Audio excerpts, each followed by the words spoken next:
Hi hello good morning. ഇന്ന് ഞാൻ വന്നിട്ടുള്ളത് ഒരു ബ്രേക്ക്ഫാസ്റ്റ് പ്ലസ് ഒരു ഡിന്നർ ആയിട്ടാണ് കേട്ടോ. ഇത് നോർത്ത് കേരളയിൽ ഭയങ്കര ഫേമസ് ആയിട്ടുള്ള ഒരു ഐറ്റമാണ്, ഒരു മലബാറി ഡിഷാണ്. ഒരു പത്തരിയാണ് കേട്ടോ. അരിപ്പത്തിരി എന്നും നമ്മുടെ നാട്ടിൽ പറയാറുണ്ട്. അപ്പം ഇത് ഭയങ്കര സോഫ്റ്റാണ്. പ്ലസ് നമുക്ക് ഏത് നോൺ വെജ് കറികളുടെ കൂടെ ആയാലും അല്ലെങ്കിൽ വെജ് കുറുമയുടെ ഒക്കെ കൂടെ നല്ലൊരു ഡിന്നർ പ്ലസ് ബ്രേക്ക്ഫാസ്റ്റ് ഐറ്റമാണ്.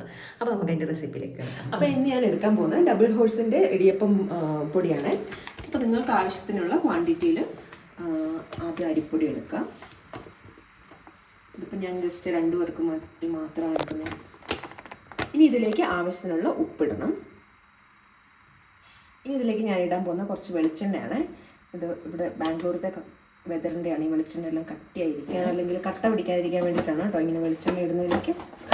ഞാൻ എടുത്തിട്ടുള്ളത് ഇവിടെ 1.5 കപ്പ് അരിപ്പൊടിയോളം വരും കേട്ടോ. അപ്പോൾ അതിനൊരു 3 ഗ്ലാസ്സോളം ചൂടുവെള്ളം ഒഴിക്കുന്നുണ്ട്. ഇത് നന്നായി ഇളക്കി യോജിപ്പിക്കുന്നുണ്ട്.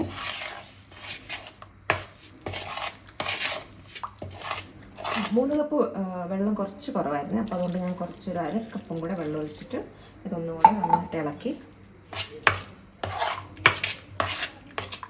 എടുക്കുന്നുണ്ട്. അടുപ്പിൽ വെച്ചിട്ട് നമുക്ക് വേണ്ട പരുവത്തിലേക്ക് ഒന്ന് കുറുക്കിയെടുക്കുന്നുണ്ട് കേട്ടോ. അപ്പം കുറുക്കിയെടുക്കുന്ന പരുവം ഞാൻ കാണിച്ചു തരാവേ.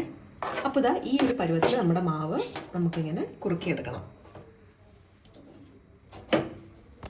അപ്പോൾ ഈ അരിമാവ് ഒത്തിരി തണുക്കുന്നതിന് മുമ്പ് ഇതുണ്ട് ചൂട് ആവി പാറുന്നുണ്ട്. ഇതിന് ഒത്തിരി തണുക്കുന്നതിന് മുമ്പ് നമ്മുടെ കയ്യിലൊക്കെ വെളിച്ചെണ്ണ പുരട്ടിയിട്ട് ഇതിങ്ങനെ ഓരോരോ ഇങ്ങനെ റൗണ്ട് ആക്കി വെക്കണം. ഏകദേശം നിങ്ങൾക്ക് എത്ര കട്ടിക്ക് വേണം അല്ലെങ്കിൽ എത്ര വലുപ്പത്തിൽ വേണം അതിന് കുറച്ച് അപ്പോൾ ഓരോ ഉരുളകളായിട്ട് നമ്മളിങ്ങനെ ഉരുട്ടിയെടുക്കാം കേട്ടോ.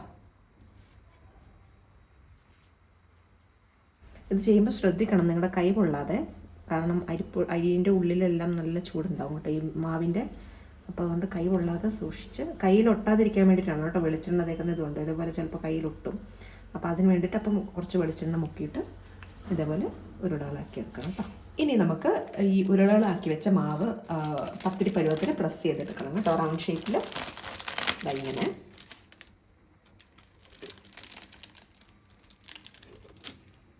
ഓക്കെ,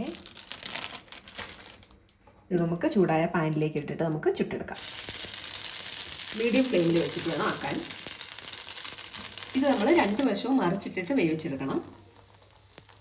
അപ്പോൾ ഇത് നല്ല സോഫ്റ്റ് ആയിട്ടുള്ള അരിപ്പത്തിരി റെഡി ആയിട്ടുണ്ട്. ഞാൻ ഇന്ന് ഇവിടെ എടുത്തേക്കുന്ന മുട്ട റോസ്റ്റിൻ്റെ കൂടെയാണ് കേട്ടോ.